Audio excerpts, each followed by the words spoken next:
ஜோதிட பீஸ்வர் லக்ஷ்மண் சார் அவர்களை வருக வருக என வரவேற்கிறோம்.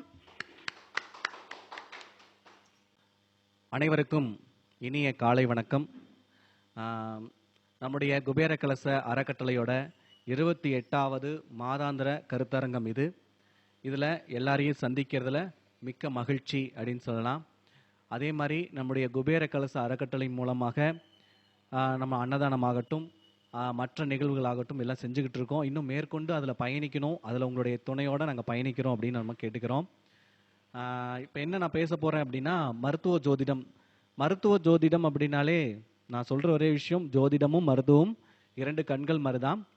இப்போ என்ன நான் கண்ணாடி போட்டிருக்கேன் அப்படின்னு பார்த்தீங்கன்னா, கண்ணு பிரச்சனை, அதனால் கண்ணாடி போட்டிருக்கேன். என்னடா கூலிங் கிளாஸ்லாம் போட்டு என்ன பயங்கரமாக நின்று பேசுகிறாங்க அப்படின்னு நினச்சிடாதீங்க. இப்போ பார்த்தீங்கன்னா எனக்கு கண்ணை பற்றி பேசுறதுனால நான் என் கண்ணாடி போட்டதை பற்றி சொல்லியிருக்கேன்னு வச்சுக்கோங்களேன். அதை 2 கண்கள் மாதிரி தான் ஜோதிடமும் மருத்துவம். ஒரு கண் இல்லாமல் ஒரு கண் இல்லை அப்படிங்கிற ஒரு விஷயம். ஏன்னா மருத்துவம் அப்படின்னு எடுத்துக்கிட்டோம் அப்படின்னா நமக்கு அதில் என்ன பிரச்சனைங்கிறத நம்ம ஜோதிடத்தில் வச்சு நம்ம தெரிஞ்சுக்க முடியும். அதுக்கான தீர்வுகளையும் நம்ம ஜோதிடத்தில் சொல்ல முடியும் அப்படின்னு சொல்லலாம். ஏன்னா ஜோதிடத்தில் என்ன நோய் வரும் அப்படிங்கிற விஷயத்தையும் நம்ம சொல்ல முடியும். அப்போ 2மே கலந்து பின்னி வரக்கூடிய அற்புதமான ஒரு விஷயம் அப்படின்னு சொல்லலாம் மருத்துவம் ஜோதிடம் அப்படிங்கிறது. நான் 2மே பார்த்துக்கிட்டு இருக்கேன் அப்படின்னு சொல்லலாம். நான் பார்த்துட்டு இருக்கிற விஷயம் அப்படின்னு பார்த்தீங்கன்னா, என்னென்ன மருத்துவம் பண்ணுறேன் அப்படின்னா, அக்குபஞ்சர் வர்ம சிகிச்சை பண்ணிகிட்டு இருக்கேன். அது போக பார்த்தீங்கன்னா பாத அழுத்த சிகிச்சை, பயோ அக்கு சம்மந்தமான, அக்கு ப்ரெஷர் சம்மந்தமான, அதாவது மருந்தில்லா மருத்துவம் அப்படிங்கிற மருத்துவ முறையில் என்னுடைய ட்ரீட்மெண்ட்டை நான் பண்ணிக்கிட்டு இருக்கேன். அதில் நான் சக்ஸஸும் பண்ணிக்கிட்டு இருக்கேன் அப்படின்னு சொல்கிறதில் நான் பெருமிதமாக சொல்கிறேன். ஏன்னா நிறைய பேரை நான் அதில் குணப்படுத்தியிருக்கேன்னு சொல்லலாம். என்ன விதமான விஷயங்கள்லாம் நிறைய விஷயங்கள் இருக்குது. ஏன்னா இதுதான் அப்படிலாம் கிடையாது. ஏன்னா அவங்களுடைய நோய் சார்ந்த விஷயங்கள் என்னவோ அது சார்ந்த விஷயங்களை தெரிஞ்சுக்கிட்டு அதுக்கேற்றாற்போல் நாம் ட்ரீட்மெண்ட் பண்ணும்போது அவங்களுக்கு நல்ல அற்புதமான தீர்வை நம்மளால் கொடுக்க முடியுது அப்படின்னு சொல்லலாம். அதே மாதிரி நம்மளை பார்க்க வர அவங்க ஜாதகத்தை பார்க்கும்பொழுது அவங்க நட்சத்திர ரீதியான விஷயங்களையும் எடுத்து அதுக்கு என்ன நம்ம மூலிகை கொடுக்கலாம், இல்லை என்ன மாதிரி மருத்துவம் பண்ணலாம், அவங்களுக்கு அக்கு சம்மந்தமான விஷயங்கள், அதாவது நீடில் சம்மந்தமாக போடலாமா, இல்லை ஆயில் சம்மந்தமான விஷயங்கள் பண்ணலாமா, இல்லை என்ன மாதிரி மருத்துவம் பண்ணலாம் அப்படிங்கிறதையும் அவங்க ஜாதக ரீதியாகவும் நான் பார்ப்பேன். ஏன்னா ஒரு சிட்டிங் 2 சிட்டிங் வராங்க, 3வது சிட்டிங் வரும்போது அப்போ என்ன மாதிரி தொந்தரவு என்ன இருக்குது, அப்போ அது சார்ந்த விஷயங்கள் எப்படி நம்ம சரிப்படுத்த முடியும் அப்படிங்கிறத நம்ம பார்த்து சொல்ல முடியும் அப்படிங்கிறதான். இப்போ ஒன்றும் இல்லை. இப்போ பொதுவாக பார்த்தீங்கன்னா நோய் பாவம் அப்படின்றதுனால 6ஆம் இடம் சொல்லுவோம் இல்லையா. 6, 8, 8ங்கிறது ரொம்ப முக்கியம். 8ங்கிறது பார்த்தீங்கன்னா நமக்கு பிரச்சனையான அமைப்பு. ஏன்னா முதல் வர்றது அப்படிங்கிறது பார்த்தீங்கன்னா 6ஆம் இடம். அப்போ 6, 8 நமக்கு பிரச்சனையா அப்படின்னு பார்த்தீங்கன்னா மெயினான விஷயம் நம்ம முதல்ல எடுக்க வேண்டியது பார்த்தீங்கன்னா 6 தான். ஏன்னா 6 தான் இருக்கிறதுலையே பெரிய பிரச்சனையை கொடுக்கக்கூடிய அமைப்பு. 8ங்கிறது பார்த்தீங்கன்னா நமக்கு திடீர் வரக்கூடிய விஷயங்கள்னு சொல்லலாம். ஆனால் 6ங்கிறது நிரந்தரமான விஷயங்கள். அப்போ அந்த பாவக ரீதியாக நம்ம பார்க்கணும். ஒரு லக்னத்தில் 6ஆம் இடத்துல ஒரு தசாபூத்தி நடக்குது அப்படின்னா அந்த தசாபூத்தி குருவோட சேர்ந்து நடக்குதா இல்லை ராகுவோட சேர்ந்து நடக்குதா அப்படிங்கிற அந்த பாவ கிரகங்களா சுப கிரகங்களாங்கிறத நம்ம பார்க்கணும். பார்த்துட்டு அது சார்ந்த விஷயங்கள், அப்போ பாவி கிரகங்களுடைய பார்வையில் அந்த தசாபுத்தி நடக்குது அப்படின்னா கட்டாயம் அந்த தசாபுத்தியில் அவங்க நோய் ரீதியான விஷயங்களை பாதிக்கப்படுவாங்க.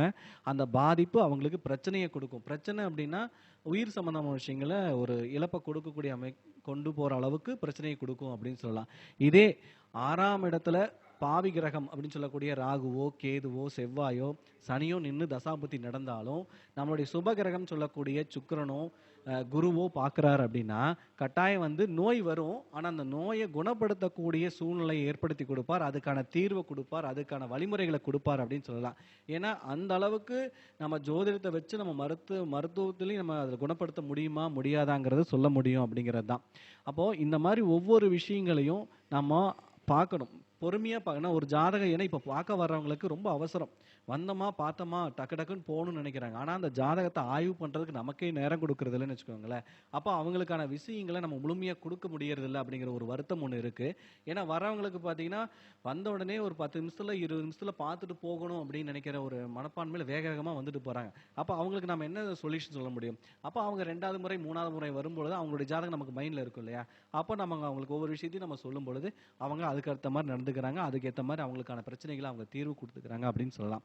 ஏன்னா அந்த ஜாதகத்தில் நம்ம என்ன ப்ரிடிக்ஷன் சொல்ல முடியும். ஏன்னா அதை நம்ம கரெக்டாக நம்ம பொறுமையாக அந்த ஜோதிடருக்கு டைம் கொடுத்தாங்க அப்படின்னா கண்டிப்பாக அதை நம்ம பொறுமையாக சொல்லி அவங்களுக்கு அதுலேருந்து வெளியே கொண்டு வர, நோயாக இருந்தாலும் சரி, பொருளாதார விஷயமாக இருந்தாலும் சரி, எந்த பிரச்சனையாக இருந்தாலும், அகம் சார்ந்த புறம் சார்ந்த 2 விஷயங்கள் இருக்கு இல்லையா, அந்த 2 விஷயங்களுக்கும் நம்ம ஒரு நல்ல பலனை கொடுக்க முடியும் அப்படின்னு சொல்லலாம்.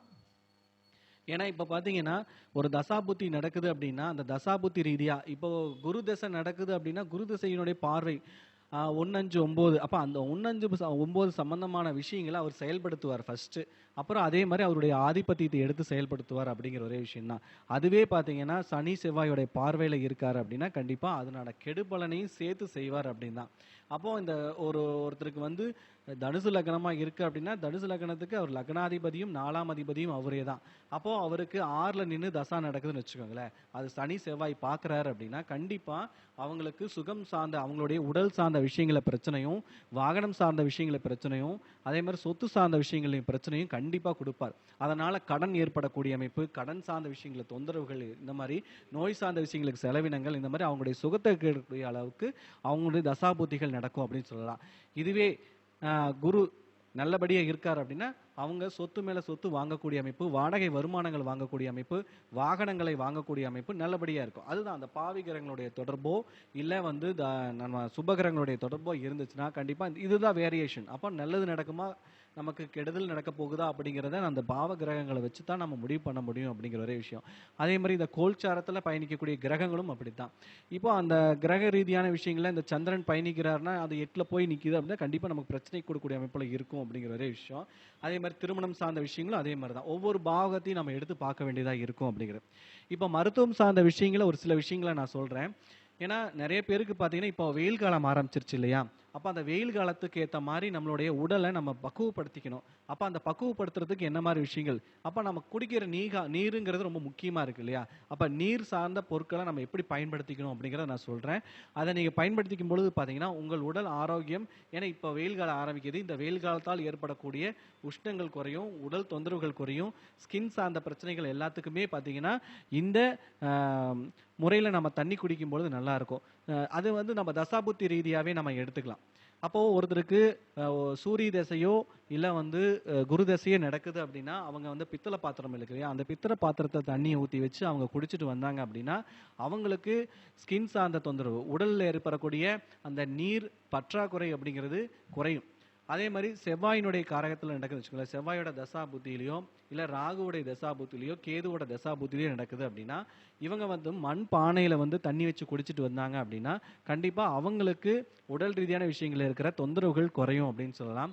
அதே மாதிரி சுக்கரனுடைய என்னன்னு வச்சுக்கோங்களேன், அவங்க அலுமினிய பாத்திரம் வச்சுக்கலாம். அப்போ அலுமினியமோ சில்வரோ இது 2ல் எது வேணால் அவங்க பயன்படுத்திக்கலாம். அதில் வந்து அவங்க தண்ணியை ஊற்றி தண்ணி அப்படிங்கிறது எப்படின்னா ஒரு பாத்திரத்தில் ஊற்றி நைட்டே வச்சிடணும். அது கூட பார்த்தீங்கன்னா அந்த இப்போ சுக்கரன் அப்படின்னா கூட பார்த்தீங்கன்னா பச்சை கற்பூரம் மிக்ஸ் பண்ணிக்கணும். அதே மாதிரி குரு அப்படின்னா மஞ்சத்தூளும் சீரகமும் மிக்ஸ் பண்ணிக்கணும். இந்த மாதிரி அந்த கிரகத்துக்கு ஏற்ற மாதிரி நம்ம வந்து சின்ன சின்ன வீட்டில் இருக்கிற மூலிகளை நம்ம பயன்படுத்தணும் அப்படின்னா அவங்களுக்கு அந்த நீர் பற்றாக்குறை அப்படிங்கிறது குறையும் அப்படின்னு சொல்லலாம். அதே மாதிரி சந்திரன் அப்படின்னு எடுத்துக்கிட்டிங்கனாலே உங்களுக்கு சில்வரும் அலுமினியத்தையும் தாராளமாக பயன்படுத்தணும். சந்திரனாலே பொதுவாக தண்ணி தான், ஆனால் அந்த தண்ணியை வந்து நம்ம எப்படி பயன்படுத்தணும் அப்படிங்கிற விஷயம் தான், வேற ஒன்றுமே இல்லை. அடுத்து பார்த்தீங்கன்னா நம்ம ராகுக்கு எதுக்கு சொல்லியாச்சு, அதே மாதிரி பார்த்தீங்கன்னா நம்ம சுக்கிரனுக்கு சொல்லியாச்சு இல்லையா. இந்த மாதிரி அந்தந்த கிரகத்துக்கு ஏற்ற மாதிரி நம்ம தண்ணியை ஒவ்வொரு பாத்திரத்திலையும் நம்ம பயன்படுத்திட்டு வரும்போது நல்லா இருக்கும். இதே மாதிரி செம்பு அப்படின்னு எடுத்துக்கிட்டீங்கனால பார்த்தீங்கன்னா உங்களுக்கு சனியினுடைய ஆதிக்கம் தான். அந்த செம்பு பாத்திரத்தில் நீங்கள் வந்து தண்ணி ஊற்றி பயன்படுத்தும் போது பார்த்தீங்கன்னா சனி தசாபுத்தி நடக்கும் பொழுதும் இந்த மாதிரி நீங்கள் ஏன்னா உங்களுக்கு இப்போ என்ன தசை நடக்குதோ அதுக்கு ஏற்றாற் போல் நம்ம தண்ணியை ஊற்றி பயன்படுத்திட்டு வரும்போது, ஏன்னா தண்ணி ஏன் நான் பயன்படுத்தினா நீரின்றி அமையாது உலகு அப்படிங்கிற ஒரு விஷயம் இருக்கு இல்லையா. அப்போ தண்ணி தான் நமக்கு மூலாதாரமே. ஏன்னா தண்ணியில் தான் பிறக்கிறோம், தண்ணியில் தான் நம்முடைய கடைசி காலமும் முடியுது இல்லையா. அப்படி இருக்கும் பொழுது அந்த தண்ணி தான் நமக்கு ரொம்ப முக்கியம். நீர் இல்லை, அதாவது உணவு இல்லைன்னா கூட நம்ம இருந்துடலாம், ஆனால் நீர் இல்லாமல் இல்லை. அதனால தான் வந்து நம்ம பயன்படுத்துகிற நீரை அதுக்கேற்ற மாதிரி நம்ம பயன்படுத்தணும் அப்படின்னா நம்ம உடல் ஆரோக்கியம் அப்படிங்கிறது ரொம்ப நல்லா இருக்கும் அப்படிங்கிறதான். அதே மாதிரி நம்ம சாப்பிட்ற உணவுகளும் பார்த்தீங்கன்னா நம்ம அதுக்கேற்ற மாதிரி சாப்பிட ஆரம்பிக்கணும் அப்படிங்கிறது தான். உணவுகள் பார்த்தீங்கன்னா நம்ம இயற்கை சார்ந்த உணவுகள் நிறைய இருக்குது. இப்போ நீங்கள் யூடியூப் ஓப்பன் பண்ணிங்கனாலே பார்த்தீங்கன்னா அவங்கவுங்க நிறைய விஷயங்களை நமக்கு கொடுக்குறாங்க. அதை விஷயத்தை நீங்கள் கரெக்டாக கேதர் பண்ணிக்கிட்டீங்க அப்படின்னாலே போதும். ஏன்னா குறிப்பிட்டு நம்ம சொல்லணும்னு அவசியம் இல்லை. இயற்கை உணவுகள் பாரம்பரிய உணவுகள் எடுத்துட்டாலே நமக்கு தெரியும். கம்பு, வரகு, திணை, குதிரைவாலி, மாப்பிளை சம்பா, இந்த மாதிரி நிறைய இருக்கு. இதையெல்லாம் நீங்க பயன்படுத்தணும். ஏன்னா இது யாருமே அதிகமா பயன்படுத்துறதே இல்ல. ஏன்னா உணவுல ரொம்ப ஏன்னா கருப்பு கலந்த உணவுகளை நம்ம அதிகமா பயன்படுத்த நமக்கு உடல் ஆரோக்கியங்கிறது ரொம்ப நல்லா இருக்கும். ஏன்னா கருப்பு உளுந்தாகட்டும், கருப்பு எள்ளாகட்டும், ஏன்னா இதுல எல்லாம் பாத்தீங்கன்னா இரும்பு சத்து நிறைய இருக்கு. இப்ப அயன் கண்டென்ட், ஏன்னா இந்த ஹீமோகுளோபின், அதே மாதிரி உடல் சோர்வா இருக்கிறவங்க எல்லாருமே பாத்தீங்கன்னா இந்த மாதிரி கருப்பு எள்ளை அதிகமா பயன்படுத்துறது ரொம்ப. கருப்பு எள்ளு பொதுவாகவே சூடு அப்படிம்பாங்க, ஆனா சூடு கிடையாது. அதை நம்ம பயன்படுத்துறது நிறைய சாப்பிட்டீங்கன்னா தான் பிரச்சனை. ஒரு நாளைக்கு ஒரு எள்ளு உருண்டையோ இல்ல ஒரு நாளைக்கு ஒரு எள்ளு பொடியோ சாப்பாட்டுல சாதத்தில் பிசைஞ்சு சாப்பிடலாம். இல்லைன்னா நீங்க உருண்டையா செஞ்சு சாப்பிடலாம். அது உங்களுடைய விருப்பம். உங்க விருப்பத்துக்கு ஏத்த மாதிரி நீங்க எடுத்து சாப்பிடலாம். அப்படி சாப்பிடும் பொழுது பாத்தீங்கன்னா கண்டிப்பா உடல் காயக்கல்பம் அப்படின்னா என்னன்னா உடல் ஆரோக்கியமா நோயின்றி இருக்கக்கூடியதான் காயக்கல்பம்னு சொல்லக்கூடியது. அப்போ அந்த காயக்கல்பமா நம்மளை கொண்டு வரும் அப்படின்னு சொல்லலாம். அதே மாதிரி கொட்டுக்கடி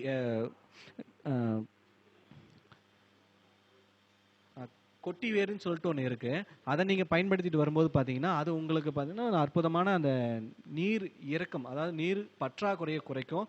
அதே மாதிரி உஷ்ணத்தை குறைக்கக்கூடிய அமைப்புல அதனுடைய மூலிகை நல்லா வேலை செய்யும் அப்படின்னு சொல்லலாம். அதே மாதிரி கசகசா, தூக்கமின்மை சம்பந்தமான பிரச்சனை இருக்கு அப்படின்னா அவங்க கசகசாவை பயன்படுத்திட்டு வந்தாங்க அப்படின்னா, கசகசா இரவு வேளையில பயன்படுத்தணும். இரவு வேளையில பசும்பால் விட்டு அரைச்சு அதை பயன்படுத்திட்டு வந்தாங்க அப்படின்னா அந்த தூக்கமின்மை பிரச்சனை அப்படிங்கிறது அவங்களுக்கு குணமாகும் அப்படின்னு சொல்லலாம்.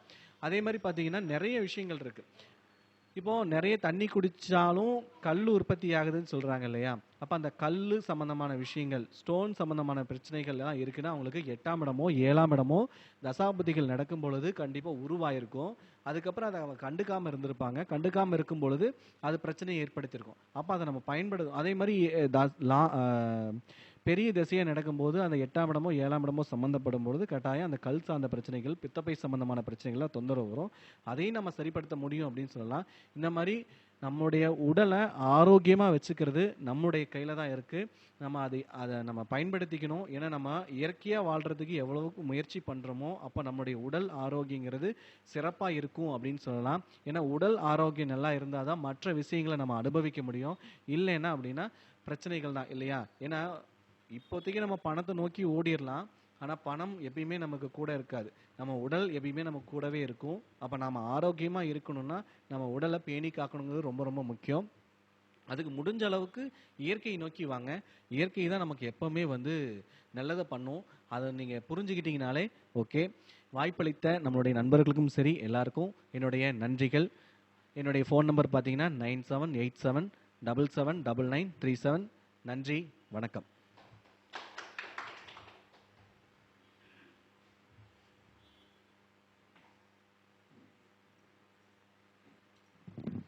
நமது முதல் பேச்சாளரே பார்த்தீங்கன்னா ஆரோக்கியமாக இருக்கிறதுக்கு இயற்கை முறைகளில் நிறைய டிப்ஸ் கொடுத்துருக்குறாங்க. சார் அவர்களுக்கு நன்றியை தெரிவித்துக் கொண்டு அவர்களை கௌரவிக்கும் விதமாக பாலமுருகேஸ்வரர் சார், குமார் சார் அவர்கள் பொன்னாடை போற்றுமாறு கேட்டுக்கொள்கிறோம்.